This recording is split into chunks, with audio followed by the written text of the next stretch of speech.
Well, good evening and welcome to the LBJ Grasslands outside of Decatur, Texas. Tonight's exercise is going to... Oh, wait a minute, I really need to take this phone call.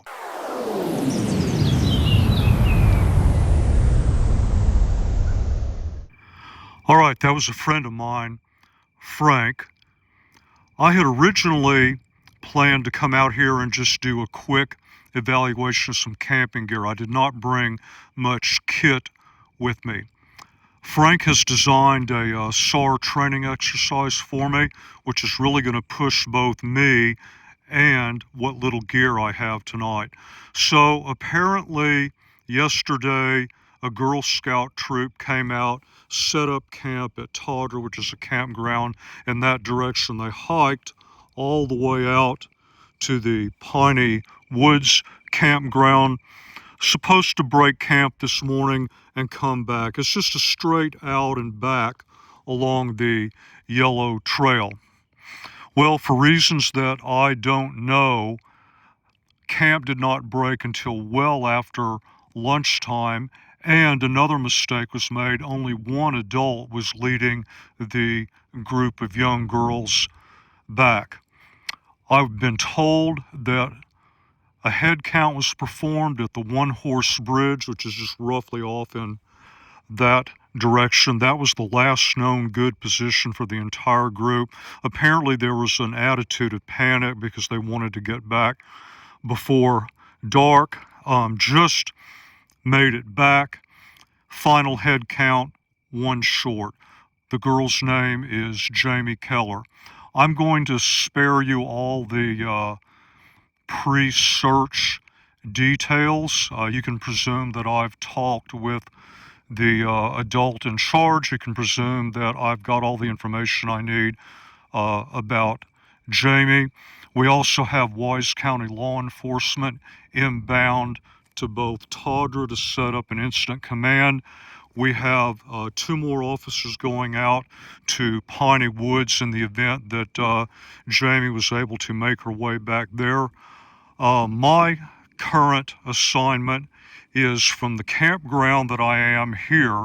I've got to make it out to the one-horse bridge, but I need to approach going in this direction, roughly south-ish. The reason being is I want to make sure that if there's any sign, I should see nothing but foot traffic head in this direction all back towards Todder. If there's a dominant print that is one above everyone else, it's completely fresh and it's heading in the other direction and it's consistent with a 13-year-old girl, then I have some element of confidence that Jamie was in fact headed back to Piney Woods. Now, there's one more piece of important information which makes one-horse bridge even more important, and that is Jamie was wearing an Apple Watch.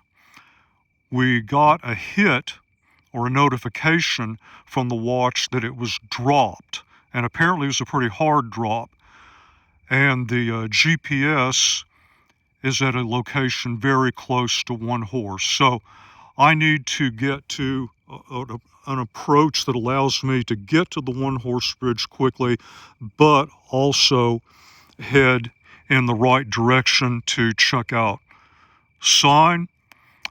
And now we get to the interesting part of the exercise, and that is, what kit do I have on me? All right, this is it. Pretty slim pickings, as the saying goes.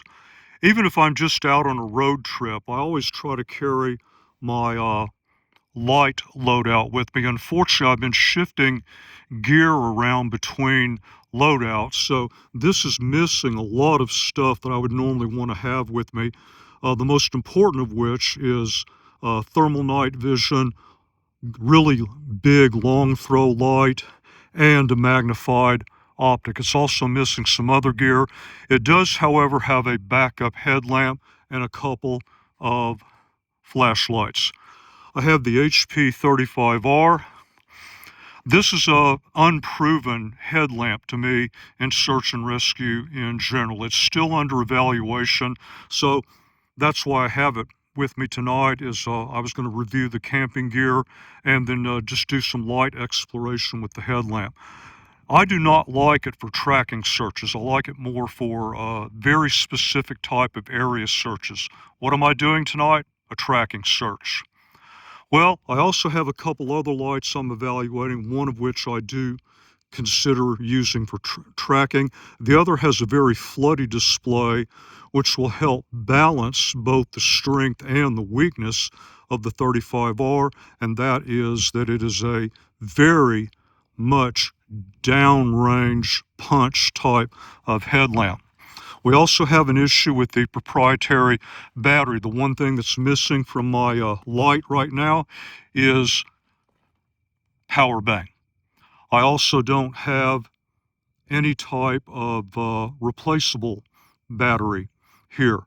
You still can't order replacement battery packs for this headlamp, at least as of the night that I am recording this video. So if I have a power outage or a catastrophic failure, this becomes a useless asset. I'm going to have to transition to my backup headlamp and or my backup lights. This is going to be a dangerous exercise tonight. I've got to hit a couple of shortcuts to make it to one horse the way that I want to. There's a complication with one of those shortcuts. I will explain that a bit later. I need to get kitted out and then we'll get right to it. Okay, there is our update on mission time. What I did is I started out in this direction, came down the fence line of Tadra, went across open terrain, picked up the inbound of the yellow trail. You can see the marker here. This is the inbound for the yellow, blue, orange. Goes off this way, way around like that, and then to the Royal Gorge Bridge. What I'm going to do is, this is mostly open terrain, but a few game trails. If I use this fence line as a handrail, this direction is a shortcut to the Royal Gorge Bridge, which will be my next check-in. And as far as the headlamp is concerned, I'm treating this like any other realistic exercise. I'm just going to run it whatever level the terrain and the circumstances of the moment require. Time update. I just came from that direction. I'm running in medium spot right now. Make it a little bit easier to see the direction I came from. Not the easiest shortcut I've ever taken, but I'm here. Royal Gorge Bridge. I've been going at it pretty hard, going mostly uphill. I'm going to take a 2-minute break, hydrate, try to get my heart rate down. Then about another 500 yards or so downrange. That's when this exercise gets really interesting. Time update. That was a very tight path, so I just kept the headlamp on low spot. So I've got a fork here. The yellow trail goes off in that direction. That's, at least most of that's known as the Six Flags Trail. This is a segment of the blue and orange known as the Turkey Trot Trail. Now, if you've seen some of my other videos, you know that the one-horse bridge is along the yellow trail in that direction.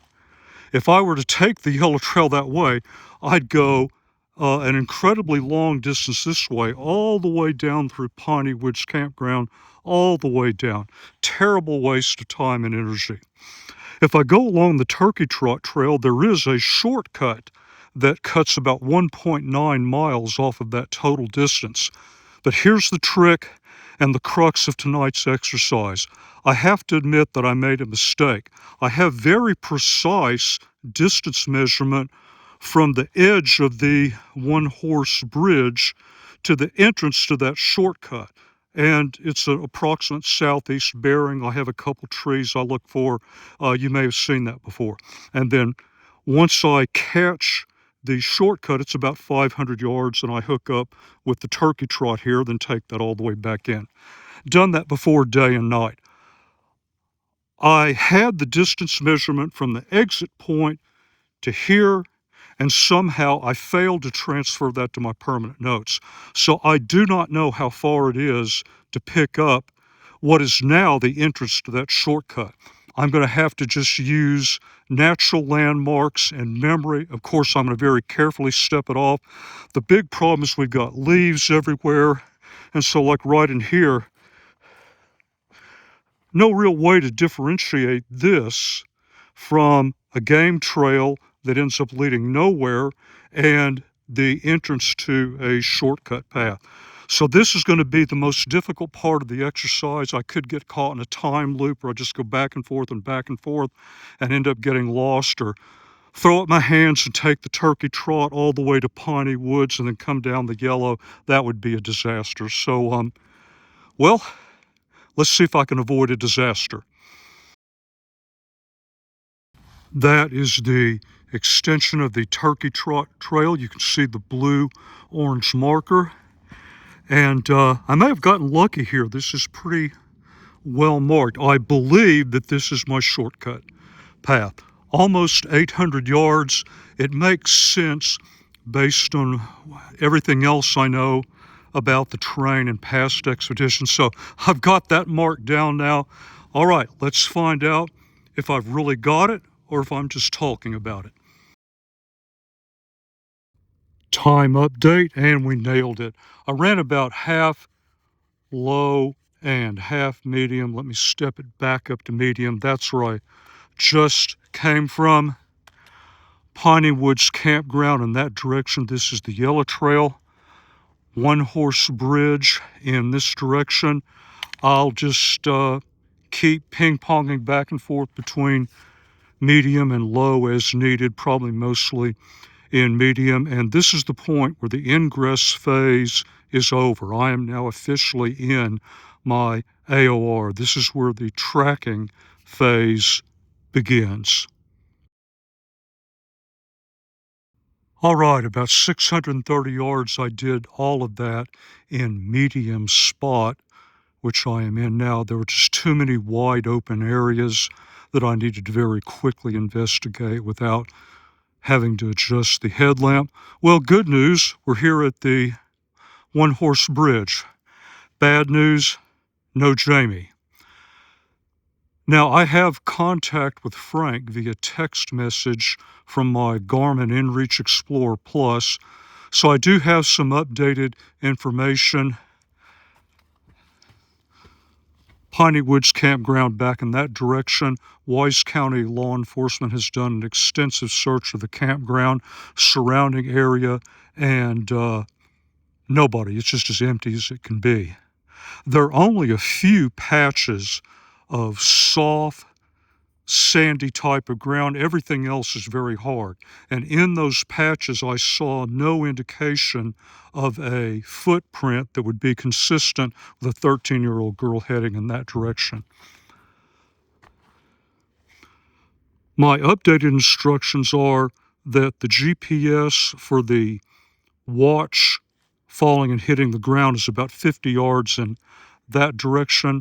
And then Frank has instructed me that in absence of any other sign, to continue moving in this direction with the idea that maybe she got separated, went back and forth, was here for a period of time, and then decided to hurriedly catch up with the troop.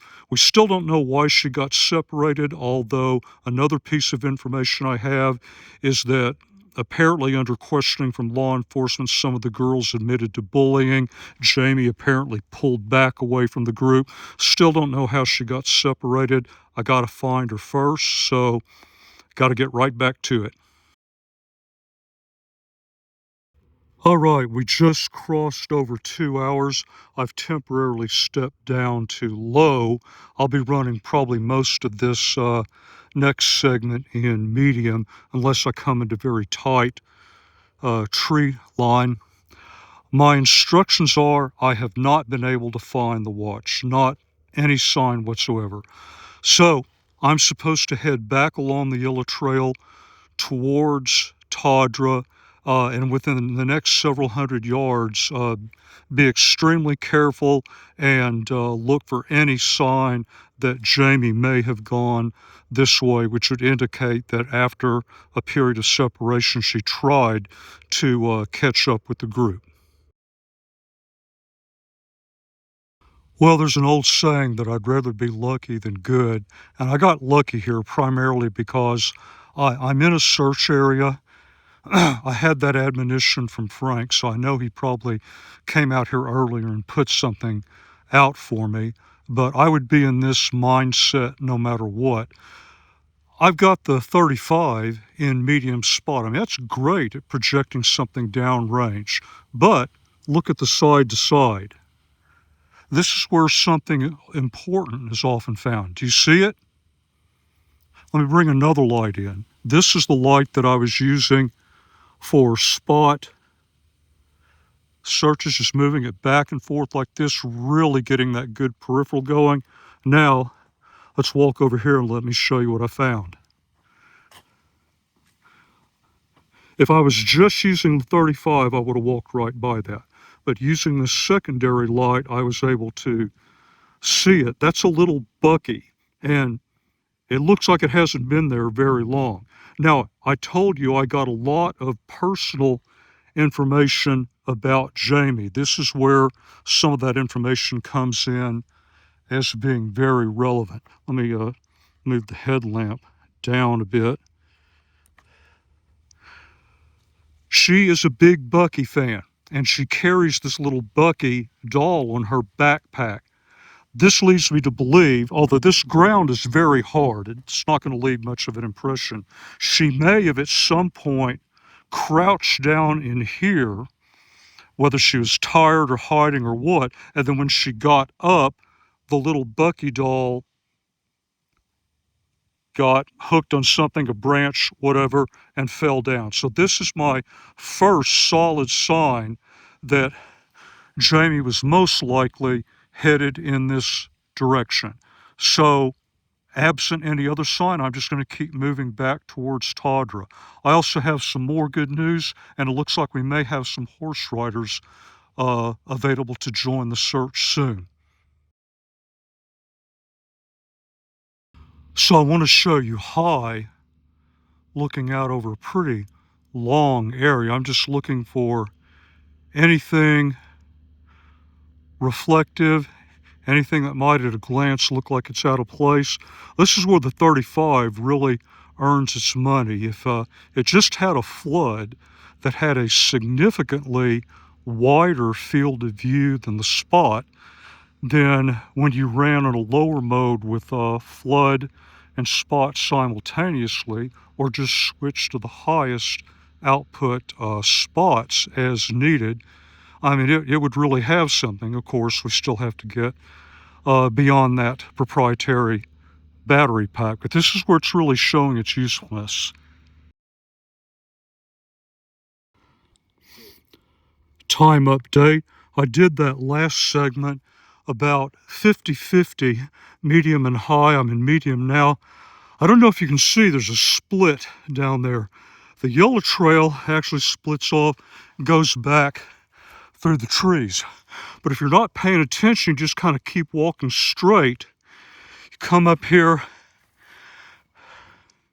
and this is a mix of game and horse trails. This will actually take you to the hookup to the yellow trail. You just, again, follow the fence, and man, which way do I go? I checked, yeah, there are prints over there, but that looks like the rest of the scout troop. Hard ground here, so I don't know if she came this way. So here's where I caught a break. We had some horse riders who showed up at Tadra, and they were going to camp out, ride tomorrow. They've got searchlights. They've agreed to help out with the search. So they're going to start in Tadra and just follow the yellow trail all the way out.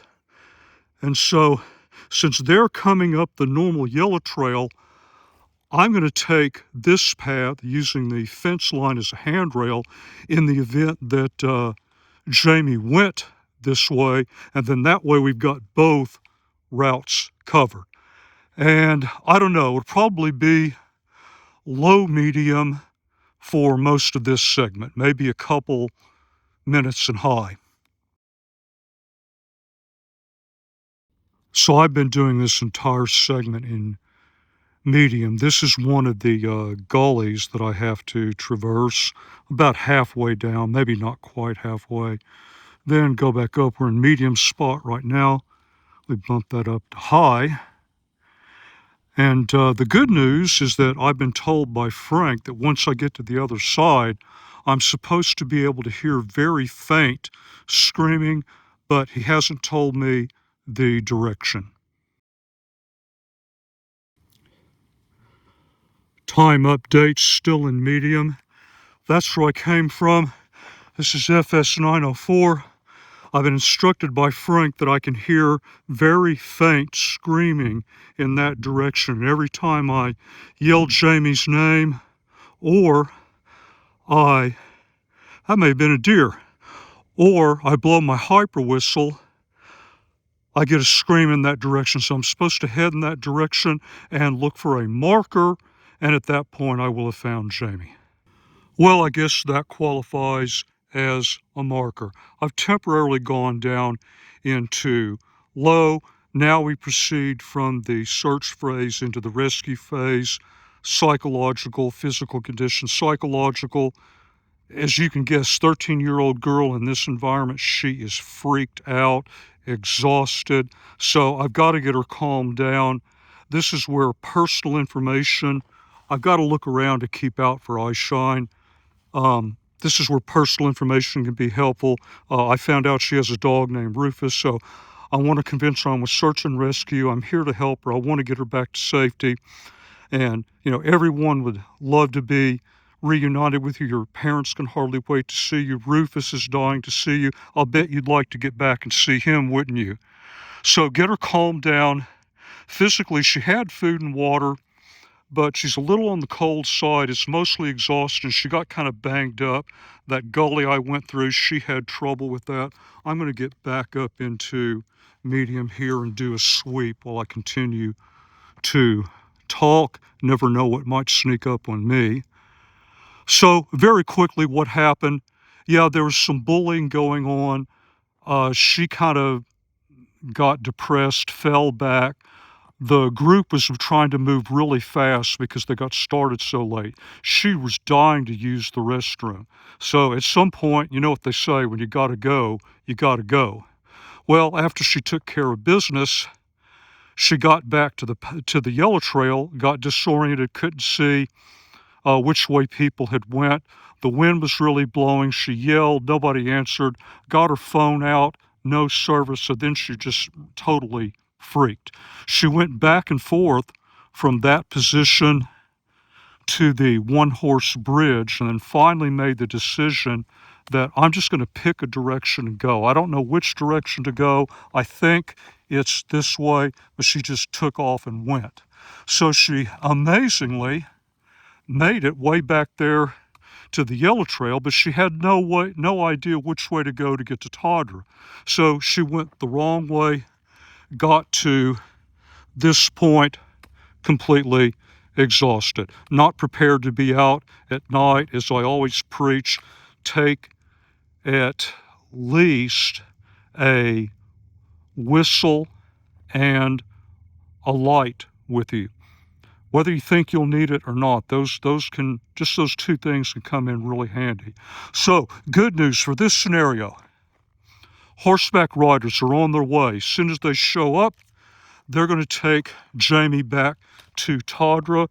So my part in this exercise is over. All I have to do is get myself back to my campground, and thankfully I know how to do that.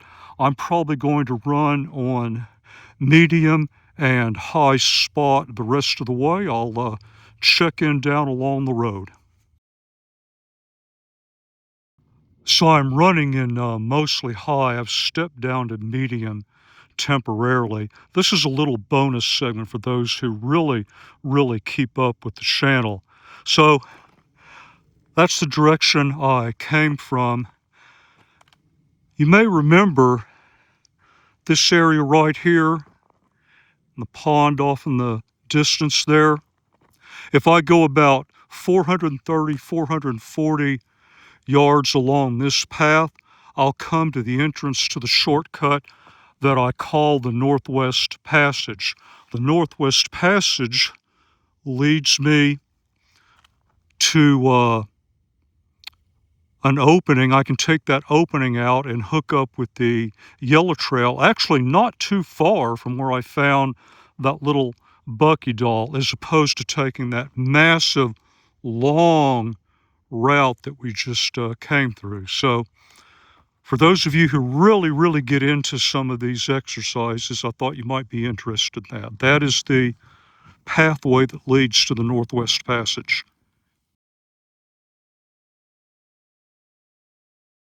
She should pretty much be back to Tadra by now, and then we'll probably go to the hospital for a quick checkup.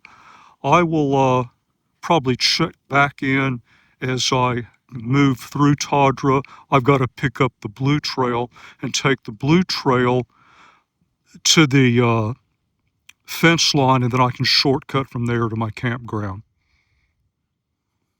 Probably going to run in high most of the rest of the way until I get to the blue trail.